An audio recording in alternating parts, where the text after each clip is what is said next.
Bienvenidos a su programa Derecho Familiar.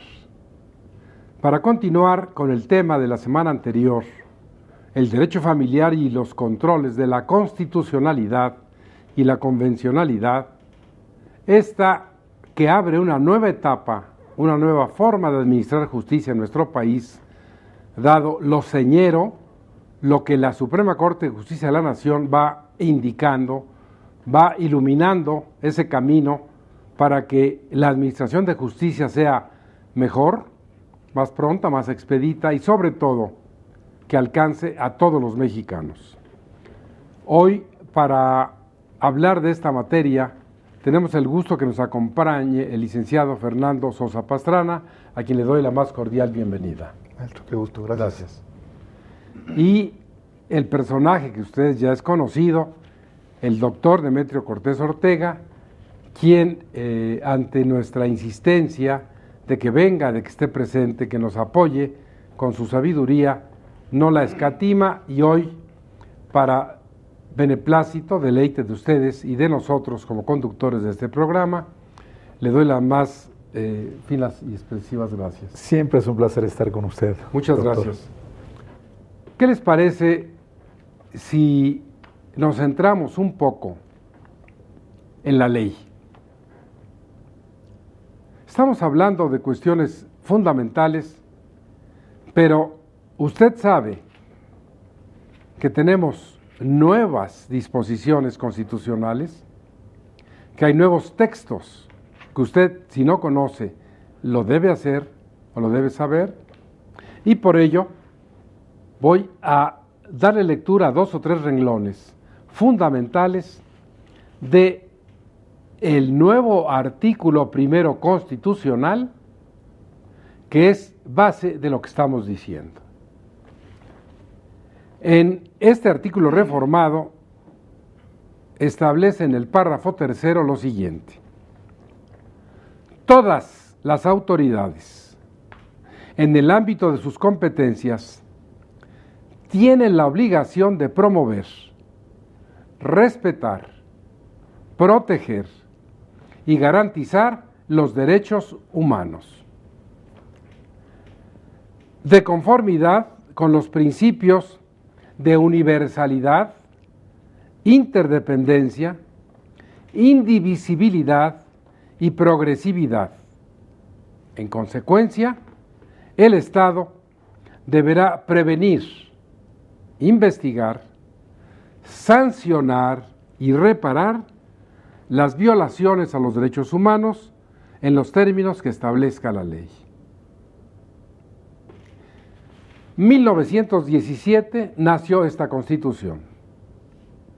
En el transcurso de los años se le han hecho reformas, pero nunca habían sido tan trascendentes como esta a la que le acabo de dar lectura. Ya no se habla de garantías individuales, se habla de derechos humanos fundamentales. Y esto, donde dice que el Estado debe prevenir, investigar, sancionar y reparar las violaciones a los derechos humanos, está vinculado fuertemente con lo que decíamos al final del programa de la semana anterior, las indemnizaciones. Las indemnizaciones que tienen que ser pagadas, que tienen que ser cubiertas. Y yo le pediría al maestro Demetrio Cortés Ortega retomar un poco, porque son criterios de cuantificación, pesos y centavos, de qué estamos hablando cuando la ley aquí ordena y dice: el Estado debe reparar las violaciones a los derechos humanos. ¿Cómo se va a cuantificar? 30 años del asunto Radilla, 40, a su familia se le van a entregar 10, 20, 50 o 100 mil pesos, dólares. ¿Qué va a ocurrir? Y si es en México, tendrá nuestras leyes, mecanismos, preceptos, para en un momento dado cuantificar daños y perjuicios. Doctor Demetrio Cortés, para retomar esto que habíamos dejado, ¿Qué te parece? Nuestro Código Civil, tanto el federal como el local del Distrito Federal y en general la mayoría de los estados de la República, algunos todavía se quedan detenidos en su evolución. Por ejemplo, tenemos el daño material y el daño moral que podemos demandar simultáneamente. Uno no contraviene al otro. Son dos cosas diferentes que se pueden producir a una misma persona. Lo que hemos siempre platicado a los alumnos cuando vamos a dar algún curso a alguna entidad estatal, cuando hablamos de daño moral justamente es ver cómo está su legislación. Y pugnamos con ellos para que vean la manera de que los códigos se vayan reformando. En el estado de Veracruz, un ejemplo, hasta hace un año establecía que por daño moral, el que sufría el daño o el que pedía el daño podía exigir hasta la tercera parte de lo que había sido o en que se había cuantificado el daño material. Es decir, que si el daño material ascendió a 300,000 pesos, por daño moral solo podía pedir una tercera parte, esto es 100,000 pesos. Aún le hubiera pasado lo que le hubiera pasado. Daño moral, la tercera parte, lo cual no correspondía a la evolución que ha tenido nuestro Código Civil a partir de 1982, en que se reforma el artículo que regula el daño moral en el Distrito Federal y en el Código Civil Federal, específicamente el artículo 1916, que nos da también los parámetros para hacer una cuantificación del daño moral. Para el daño material tenemos el artículo 1915, que nos señala que el daño material, por daño material debemos o podemos pedir, dependiendo si nos ha causado una incapacidad parcial o permanente o total, o una incapacidad total, permanente o total parcial. O la muerte, pudo haber sido también, puede el daño haber causado la muerte. Y en esos casos nos remite a las disposiciones de la Ley Federal del Trabajo, que nos dicen que si se produjo la muerte, cuántos días de salario mínimo podrán reclamar los herederos, o si hay un daño que nos cause una incapacidad parcial o definitiva, temporal o permanente, también, o si se perdió una mano o un ojo, nos mandan a unas tablas que nos establecen cuántos días de salario mínimo son los que se deben cuantificar en esos casos. Entonces, para cuantificar el daño material tendríamos que irnos a las disposiciones del 1915. Pero para el daño moral se regula en el artículo 1916 y específicamente en la cuantificación del daño moral nos dice que deberán tomarse en cuenta la gravedad del daño causado, la situación económica de la víctima, la situación económica del responsable y las demás circunstancias que rodeen a cada caso en concreto. Desde luego, quizá en otra oportunidad sea recomendable platicar sobre estos parámetros, la situación económica de la víctima o la situación económica del responsable. ¿Qué quiere decir con esto? ¿Que al más rico tiene derecho a cobrar más? ¿O al contrario, el más pobre tendrá derecho o lo que tendrá que cuantificarse para el que tiene una situación económica menor, la cuantificación será también menor? ¿Estaremos discriminando aquí en estos dos parámetros que nos marca el artículo 1916? Creo que esos serán puntos de otro... Bueno, pero desde el punto de vista de que la Corte Interamericana condene a una indemnización, y como hace eco aquí la norma constitucional, que el Estado está obligado a reparar. Entonces, si este es el nuevo precepto, y estamos precisamente en un programa de hablar de que se cumplan las jurisprudencias o las resoluciones de la Corte Interamericana de Derechos Humanos, imagínense ustedes a cuántos millones de dólares podrá ascender la indemnización a la familia Radilla del caso tan llevado y traído en la prensa, que ya tiene 40 años o un poco más de estarse ventilando y que finalmente ha condenado a México. En esa materia, decía yo en el otro programa, y le voy a preguntar al licenciado Sosa, ¿cómo es que se llega con este caso a la acotación del fuero? ¿Por qué? Si eso no es lo que estaba pidiendo la familia de Radilla, sino que apareciera el desaparecido. Bueno, la acotación del fuero fue uno de los puntos que se vieron en el caso Radilla Pacheco. También hay una orden en el que se cambie la tipificación del delito de desaparición forzada o forzosa de personas. ¿Cómo se llega a la acotación del fuero?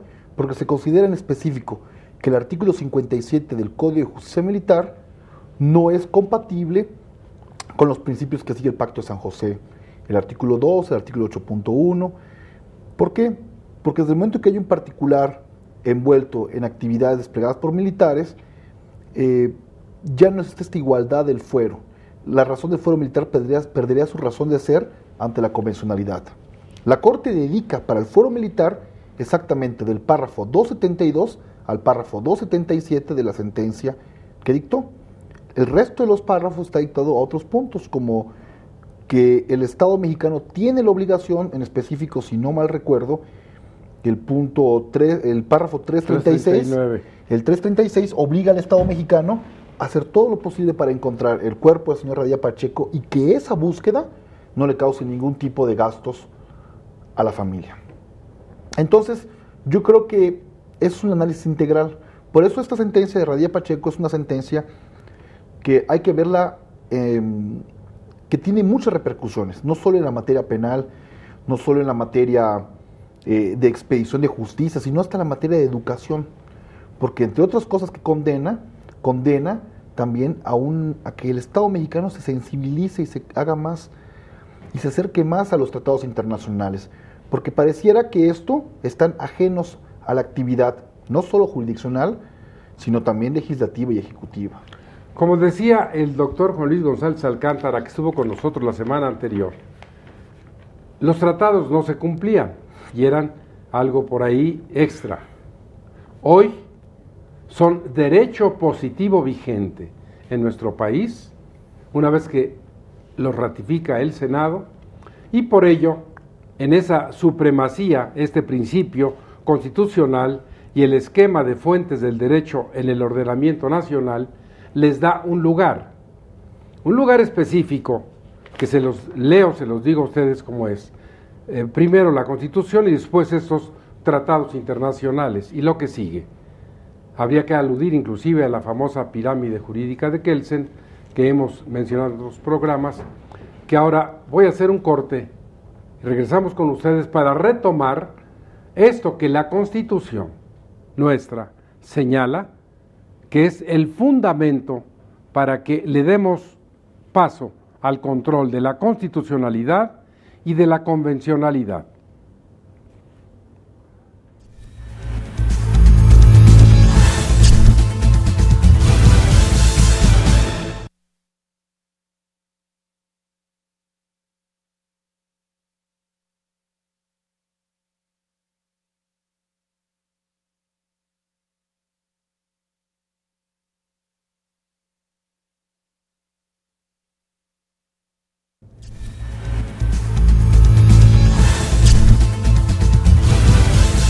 Seguimos con este interesante tema del control de la constitucionalidad y de la convencionalidad.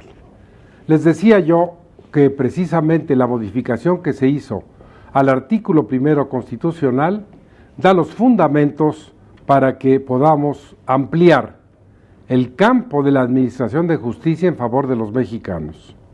Pero ese mismo precepto tiene otro párrafo interesante, el segundo, que dice: las normas relativas a los derechos humanos se interpretarán de conformidad con esta Constitución y con los tratados internacionales de la materia, favoreciendo en todo tiempo a las personas la protección más amplia.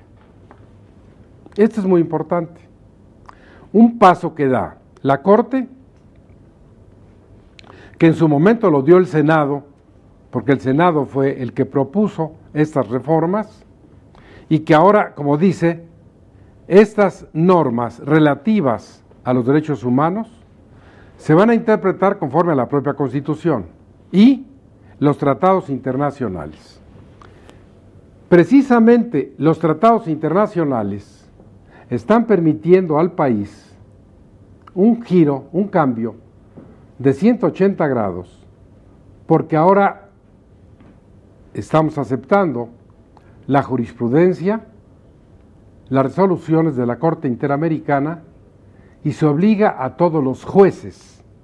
Esta expresión debe ser entendida ampliamente porque jueces en México son desde los ministros de la Suprema Corte de Justicia de la Nación, los magistrados del Tribunal Electoral, los magistrados de los tribunales colegiados, los unitarios, los jueces de distrito, hasta los jueces mixtos de paz o los jueces municipales, los jueces que estén en el último renglón de la organización del Poder Judicial.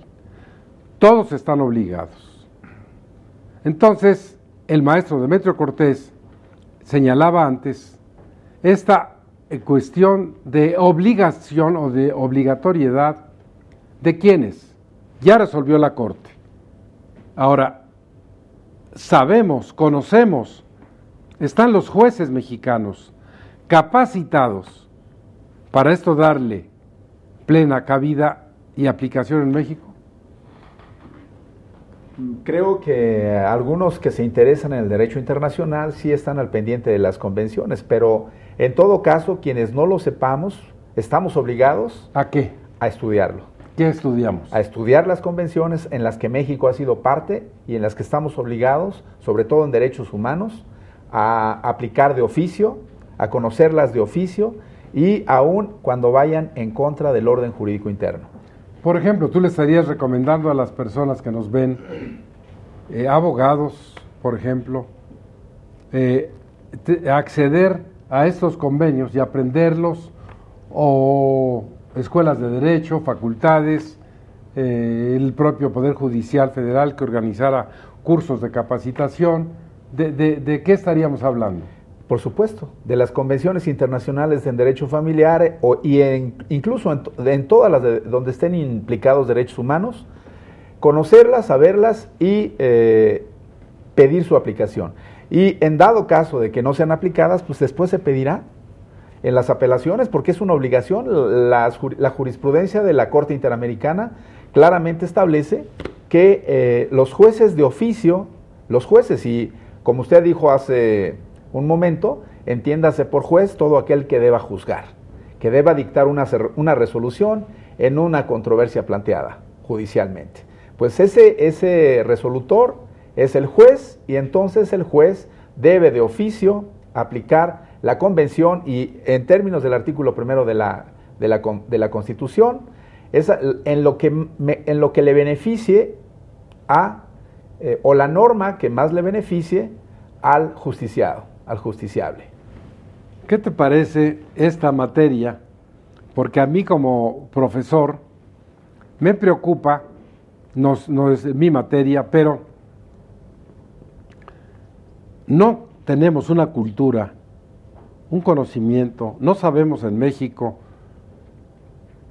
todo esto de derechos humanos, Corte Interamericana, convenios, tratados. Nuestros jueces, por ejemplo, los jueces familiares del Distrito Federal, ¿tendrán alguna idea de lo que estamos hablando?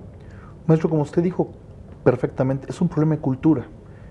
Déjeme hacer una pequeña reflexión. ¿Qué ha pasado con los derechos humanos? Durante mucho tiempo se ha considerado a los derechos humanos como un elefante blanco. Mucha gente, los justiciables, apreciaban a los derechos humanos como una forma para que los criminales fueran defendidos, para una forma en que el que evadía la ley podía evadirla 2 veces más. Y en los tratados internacionales se les tomaba como pactos de muy buena voluntad, como utopías, como expresiones abstractas e irreales, metaleyes, algunos decían. Entonces siempre se relegó a los tratados internacionales. Pocas materias, como pasa en Estados Unidos, le dan importancia al tratado internacional como un derecho conflictual. Yo creo que es una cosa de cultura. Pero además, otra cuestión, como al juez del fuero común en particular se le prohibió por medio de la jurisprudencia el control difuso de la constitucionalidad, entonces acostumbró el juez, o lo acostumbraron, a que solo aplicara la ley local. Le cerraron los ojos, le pusieron una venda, le cercenaron muchas funciones que el 133 le prevía para poder analizar la Constitución. Entonces, si analizaba la Constitución, pongo esto como parangón, actuaba mal. Y si no la analizaba, le decían que actuaba mal. Entonces, yo justifico, digamos que entiendo, mejor dicho, no justifico la razón por qué el juez no se anima a ver tratados internacionales. Porque durante mucho tiempo, por medio de la jurisprudencia, le prohibieron analizar la Constitución. Dice, bueno, si no puedo analizar la Constitución, menos los tratados. ¿Qué pasa con esta nueva sentencia y con estas nuevas ideas? Que al juez se le acaba de abrir una puerta. Si bien la Corte, y yo espero que nuestros ministros, con lo abiertos que están, devuelvan el control difuso de la constitucionalidad, abriendo esta puerta, el juez puede acceder a otros materiales que antes no podía. Yo creo que eso es la razón de por qué no había ese acercamiento. Bueno, señores directores de escuelas de derecho, barras, abogados, esta es una gran oportunidad de enriquecer nuestra carrera, de que los administradores de justicia cumplan mejor con su papel. La Suprema Corte ya puso la muestra. Hay que seguir ese camino, hay que ponerse a estudiar, hay que aprender, hay que familiarizarse con estos términos, hay que entender que tenemos una nueva Constitución en lo que se reformó referido a estos derechos humanos fundamentales. Pero también quisiera que no quede duda de algo muy importante que a veces se ha manejado, se ha dicho de diferentes formas, pero que específicamente debemos entender que la norma fundamental que nos rige es la Constitución. Y en este precisamente principio de supremacía tenemos la Constitución, los tratados internacionales, las normas con rango y valor de ley, las leyes federales, etcétera, las normas reglamentarias del Poder Ejecutivo, las de los órganos constitucionales, la jurisprudencia, los principios generales del derecho, los usos y costumbres. Esto es muy importante.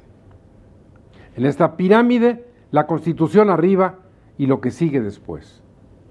Pero esos tratados, y específicamente al hablar de la Convención Interamericana, emiten jurisprudencias, resoluciones que nos obligan. ¿Hasta dónde le voy a pedir al maestro Demetrio Cortés que un poco con su imaginación y creatividad nos diga, salidos del caso Radilla, esto que un poco nos ha encerrado, en otras materias, el abogado que nos ve, el juez que juzga, el magistrado que corrige, podrían en un momento dado, con estas reformas, crear nuevos caminos para la administración de justicia? Desde luego.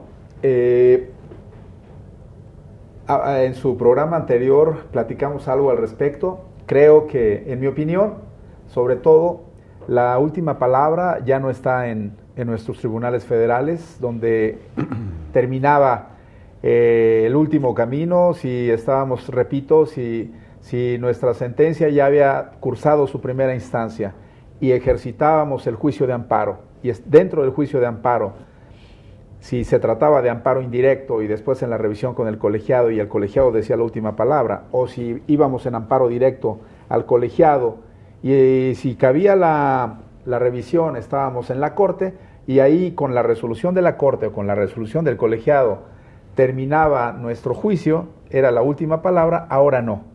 Ahora creo que en mi opinión tenemos la última instancia que será nuestro juicio que interpongamos ante la Corte Interamericana de Derechos Humanos, siempre y cuando se trate, repito, de derechos humanos. Violaciones a los derechos humanos. Y entonces, ¿cuál es el camino que se abre? Pues precisamente el camino del juicio ante la Corte Interamericana de Derechos Humanos, que en mi opinión personal, estos tratados relativos a derechos humanos, y dentro de los cuales obviamente tenemos al derecho familiar, que es ahí donde nos une, los tratados internacionales son, para mí y en mi opinión personal, se han colocado por encima de la Constitución. Es trascendente, es importante. Primero, abrirnos a esta nueva forma de ver las cuestiones legales. No es suficiente, no se angustie porque el juez de primera instancia dice que no, porque ahí están los magistrados y después los órganos federales, y como bien decía el maestro Demetrio Cortés, ese es el nuevo camino, ir hasta la Corte Interamericana. Yo le preguntaría al maestro Fernando Sosa si conoce, si sabe, si ha tenido alguna experiencia de casos en esta hipótesis en la que haya ido o sepa a San José de Costa Rica a ver cómo se tramita, qué se hace, etcétera. Bueno, el trámite es lento. Lo que hemos hecho con algunos alumnos y es se presenta allá. No, tiene primero que pasar a la Comisión Interamericana. La Comisión Interamericana tiene su sede en Estados Unidos, en la ciudad de Washington. ¿Qué pasa? La Comisión valúa y analiza los conceptos expresados por el ciudadano del Estado que se siente inconforme, y es la Comisión la que formula la demanda ante la Corte Interamericana. La Comisión puede, en algunos casos, hasta expedir medidas precautorias, como en el caso de la impugnación de las boletas electorales. Una suspensión de que no se destruyan, a pesar de que la legislación electoral mexicana ordena eso. ¿Por qué? Porque es el motivo de la litis, el acceso a las boletas electorales. De la elección del 2006. Así es. Y ya se destruyeron, ¿no? Hasta donde tengo entendido, aún persistía la medida provisional dictada por la comisión, por la demanda de Lizárraga, creo que es el ciudadano Daniel Lizárraga, si no me equivoco, porque él pedía el acceso a las boletas electorales. Eso es un ejemplo, ¿no? Hay muchas maneras, pero el problema es ese camino triangulado. Hay que ir a la comisión valúa, la comisión antes quiere recomendaciones, quiere oficios, trata de concientizar al Estado, y si uno ve resultados y ve que procede, entonces se va a la Corte Interamericana. Por ejemplo, en Chile hay una demanda que promueve una jueza penal que se llama Karen Atala. Ella primero va a la comisión trata de dar muchos procedimientos para concientizar al gobierno chileno, no lo logra, se va ahora sí a demandar a la Corte Interamericana. Yo creo que ese es uno de los grandes defectos de nuestro sistema interamericano, que no existe la posibilidad de que el ciudadano no tenga que hacer esta triangulación con la comisión, y que puede el ciudadano directamente acudir a la Corte Interamericana. Pero no sería peligroso, no es delicado que en un momento dado, pues para eso tenemos los tribunales, incluso, como tú bien lo sabes, creo que el primer paso para que pudiéramos aspirar a la Corte es agotar todos los procedimientos mexicanos, y a través del juicio de amparo es como se pondrá en marcha la Corte Interamericana, si no, ¿cómo? De hecho, sí, un requisito de procedibilidad para ir a la Corte Americana es primero agotar todos los recursos ordinarios que el país tenga. Entonces, un elemento de requisito de procedibilidad es acreditarle a la comisión, en este caso, que uno ya agotó todos los requisitos internos y que aún así no obtuvo la pretensión, o aún así persistía la violación a los derechos humanos. ¿De qué manera, doctor Cortés, podemos pensar nosotros en que el máximo órgano jurisdiccional de México pueda obligar a los jueces a acatar las normas de los tratados internacionales? Esto está en chino. Desde luego, la única manera que tiene es a través de sus ejecutorias, haciendo ver que el juez está obligado a observar de oficio las convenciones, los tratados internacionales, en los que México sea parte y hayan sido ratificados por obligatoriedad. En segundo término, poniendo el ejemplo, ellos mismos, los tribunales federales, deben dictar sus resoluciones apegadas a las convenciones y de manera, como lo dice el artículo 17 constitucional, de manera pronta y expedita, ya no digamos imparcial, de manera pronta y expedita. ¿Por qué digo esto? Porque precisamente en derecho familiar tenemos casos en los que el ejemplo clásico, se está peleando la guardia y custodia de un hijo y uno de los padres está alienando al hijo en contra del otro padre. Ya hemos hablado de la alienación aquí en su programa, hemos hablado de que la alienación es la manipulación que hace un padre al hijo para ponerlo en contra del otro padre. Y se llevan 7 años para decidir si está alienado o no está alienado, y en ese tiempo el muchacho ya es de 15, 16 o incluso ya cumplió la mayoría de edad. Entonces, ¿qué fin tuvo? No tuvo ningún fin. El muchacho quedó alienado, y más que alienado, y jamás se pudo hacer el cambio de guardia y custodia. La justicia no se está impartiendo de manera rápida, de manera pronta y expedita como lo exige el artículo 17 constitucional. Creo que nuestros tribunales federales ahí deben poner el ejemplo y a través de sus jurisprudencias, de sus ejecutorias, ir señalando a los jueces que tienen ya la obligación de oficio de aplicar las convenciones. ¿Valdrá la pena sugerir, reflexionar, pensar, Fernando, que pudieran establecerse, a lo mejor es utópico lo que voy a decir, por esta trascendencia, cursos por la misma televisión de capacitación? Estamos viendo que los sábados, por ejemplo a las 3, están pasando un curso muy importante sobre juicios orales de 100 y tantas horas, y todos los sábados a las 3 de la tarde pasa. El que quiera ver, ahí desde su casa lo puede tener. Pero en esta materia no valdría la pena, no una campaña que se caracteriza por la temporalidad, sino acciones permanentes, desde la primaria, secundaria, preparatoria, todos los niveles, sindicatos, profesores, despertarlos con esta nueva conciencia de lo que son los tratados internacionales en sus materias respectivas. Las hay en materia laboral, las hay en, como decíamos, derecho familiar, sustracción de menores, las hay en derecho del trabajo. Sí, de hecho, yo concuerdo con usted. Creo que la educación es el primer paso. Las facultades, las escuelas, pero como usted dice, el público en general debe tener conocimiento de estos tratados.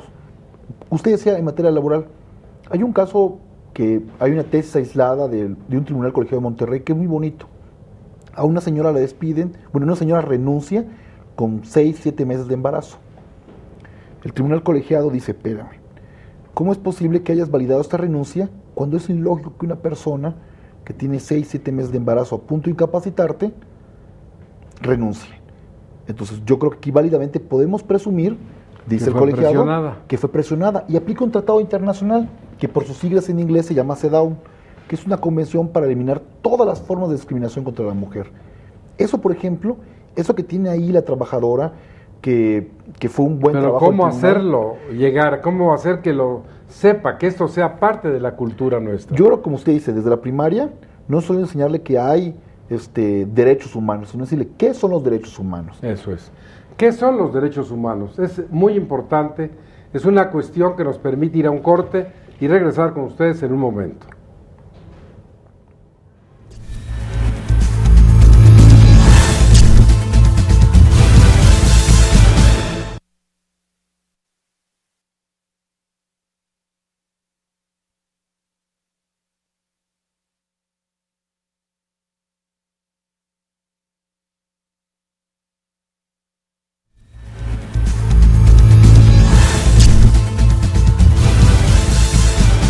Estamos haciendo camino al andar.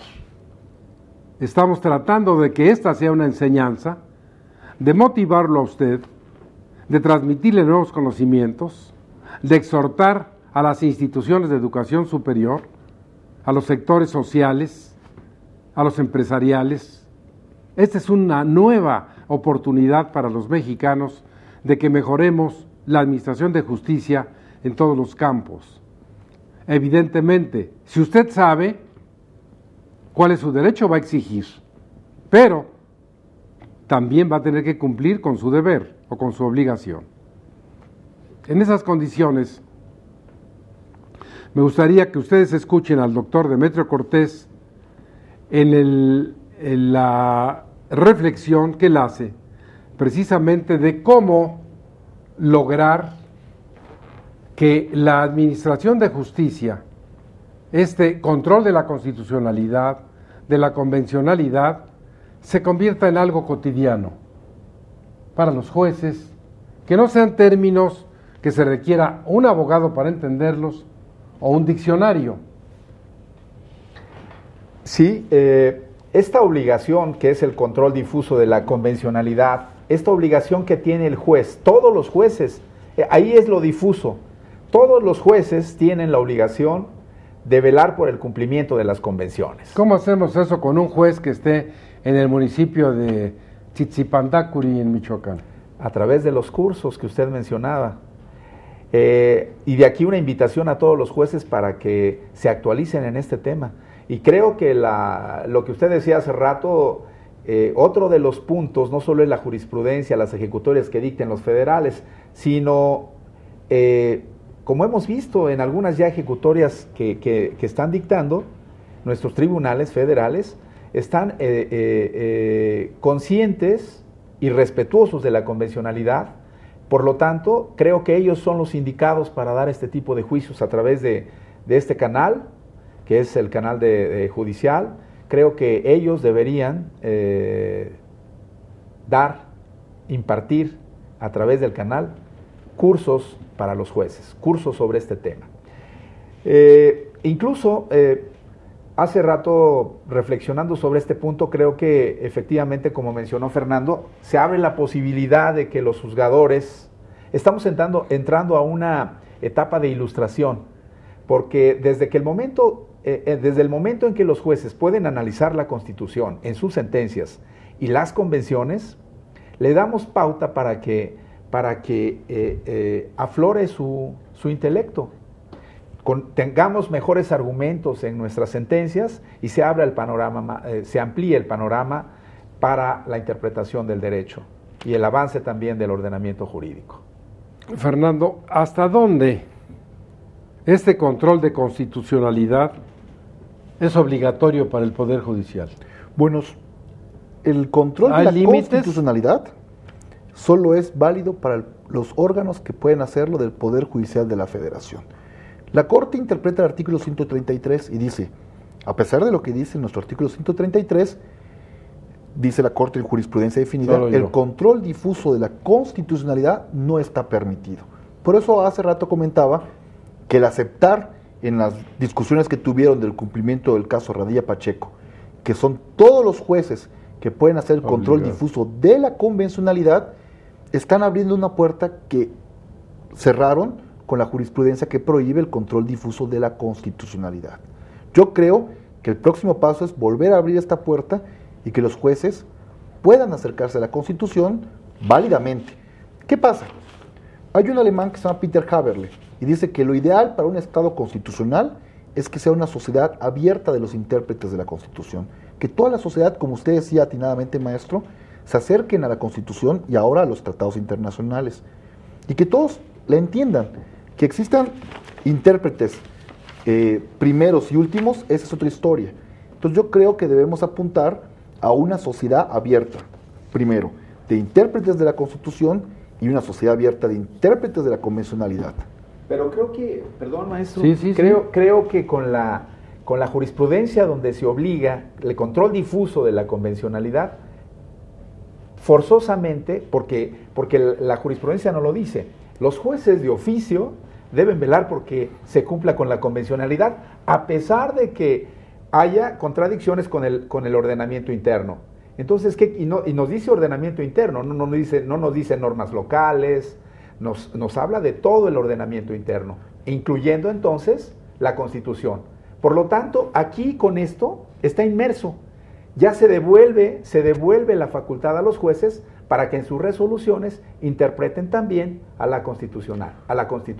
Yo fíjese que estoy de acuerdo con usted. Bueno, nada más que, como la ley ordena y no discute, y esto es muy importante, les voy a leer algo que vincula estas dos cuestiones, que es precisamente el control difuso de la constitucionalidad de normas generales no lo autoriza el artículo 133 de la Constitución, que dice: el texto expreso de este artículo previene: los jueces de cada estado se arreglarán a dicha Constitución, leyes y tratados a pesar de las disposiciones en contrario que pueda haber en las constituciones o leyes de los estados. Y sigue diciendo: en dicho sentido literal llegó a pronunciarse la Suprema Corte.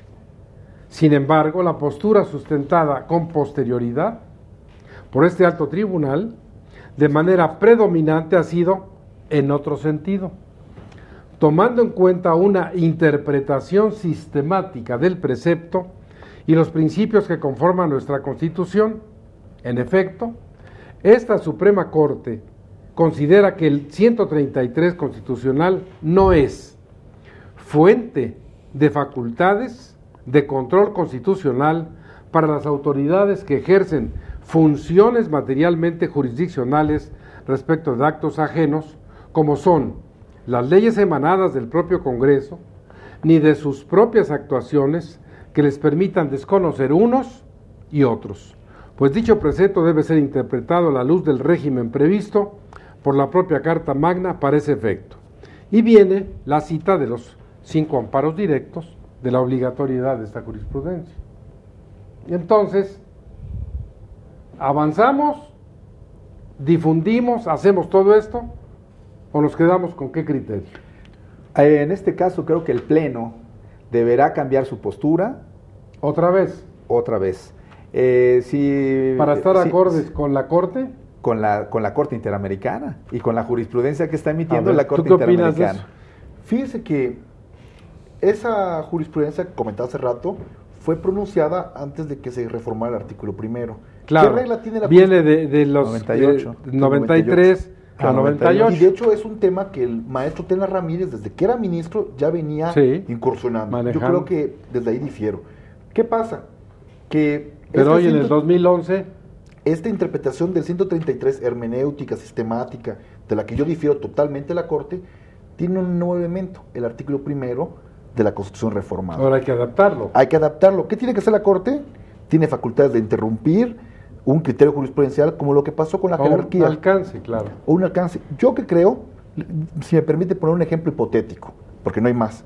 Imaginemos que nuestro poder reformador se conforma plenamente. Hay las 3/4 partes del Congreso de la Unión, la mayoría de legislaturas locales, y deciden reformar el 123 constitucional. Y ¿23 o 123.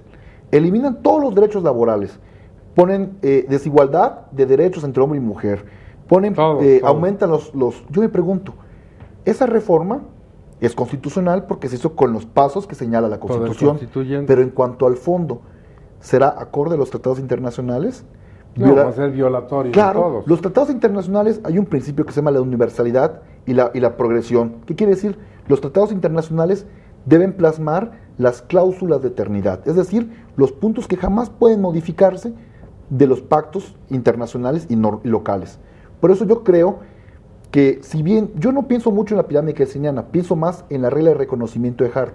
Yo creo que tenemos ahora una supranorma compuesta por nuestra Constitución, que es la misma que permite que los tratados internacionales, solo en materia de derechos humanos, puedan tener una primacía fuerte.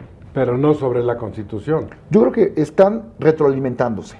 Pero se va a tener que mantener siempre esa jerarquía, porque de otra manera se podría hacer realidad lo que decía el doctor Juan Luis González Alcántara en el pasado, de que México tenía temor de esas convenciones, de esas cuestiones internacionales.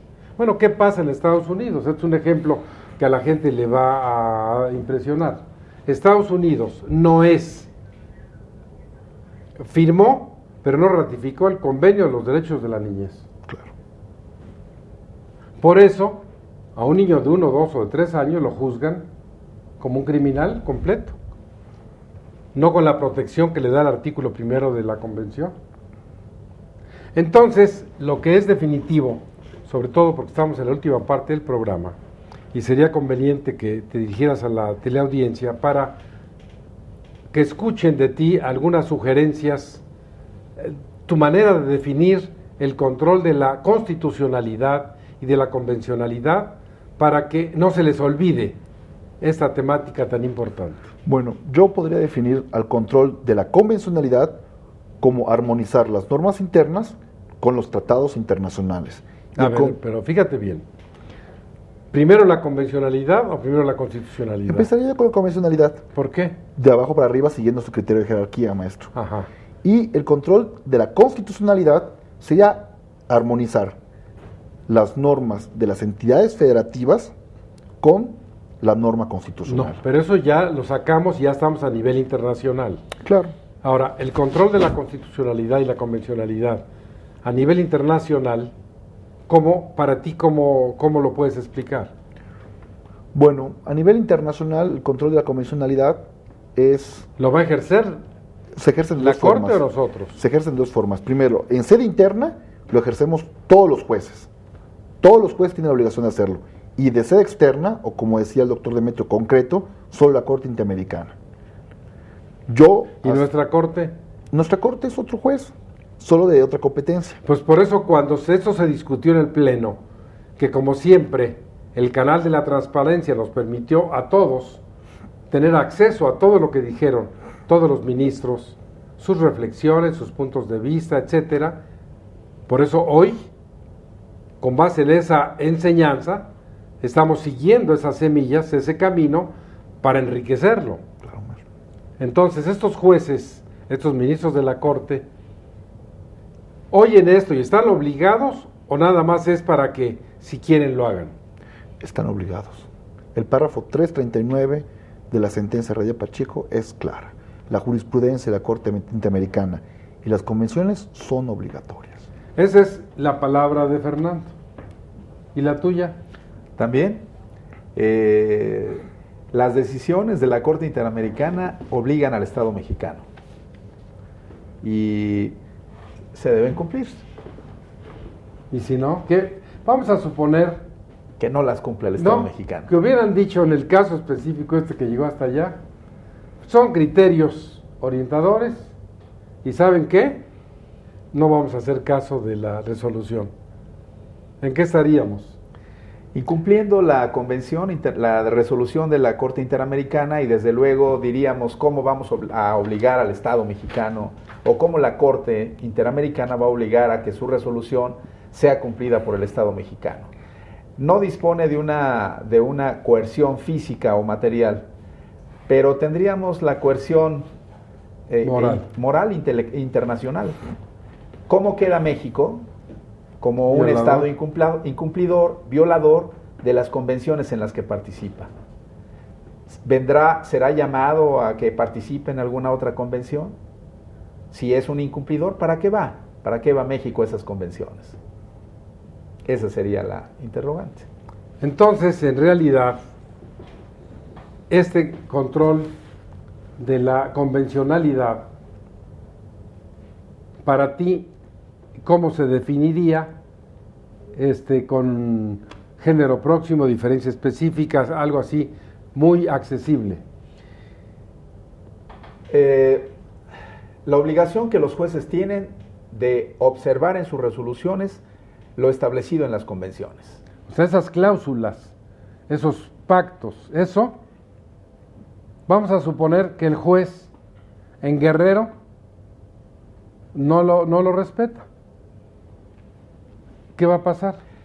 Las partes, en este caso, tendrán la facultad de, en el recurso correspondiente, digo, en primera instancia, hagan valer la violación al tratado internacional, la violación a este control de la convencionalidad. Y la superioridad tendrá que analizar, y si también lo viola, pues tendremos que ir al amparo. Amparo sea directo o indirecto.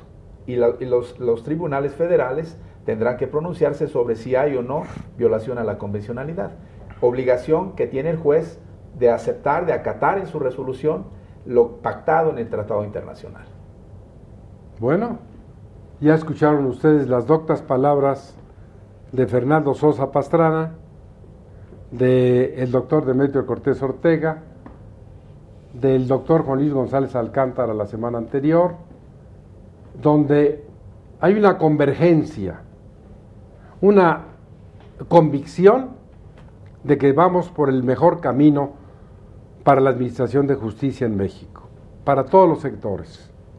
Que esta apertura a los nuevos derechos humanos fundamentales va a marcar un hito, va a marcar una nueva etapa antes y después de lo que hoy la actual Suprema Corte de Justicia de la Nación, con los distinguidos ministros que la integran, con el señor presidente Juan Silva Mesa, profesor de la Facultad de Derecho durante 33 años, es fundamental porque precisamente estamos aquí porque creemos en la justicia, porque creemos que esto es lo mejor para los mexicanos, porque de otra manera seguiríamos en islas, en islotes, en cotos que no nos permitirían en un momento dado lograr una verdadera democracia de igualdad, de justicia, donde sea cual fuere la clase social, todos tengamos acceso a esa justicia. Les agradezco su paciencia, sé que el tema es complicado. Les recuerdo que ustedes pueden leer mi columna en el Sol de México, que se publica los sábados, los domingos en la mañana, que se repite en los 70 diarios de la Organización Editorial Mexicana, que este programa usted lo puede ver los lunes de 8 a 9 en la mañana, de las 20 a las 21 horas en la noche, y el sábado de esa semana, en tercera ocasión, de las 19 a las 20 horas. Escríbanos, díganos qué le parecen estos programas, si el nivel, si las personas, si las expresiones son las adecuadas, porque precisamente, porque usted nos ve, porque nos oye, porque nos escribe, hace realidad este programa. Le agradecemos su atención y nos veremos en el próximo.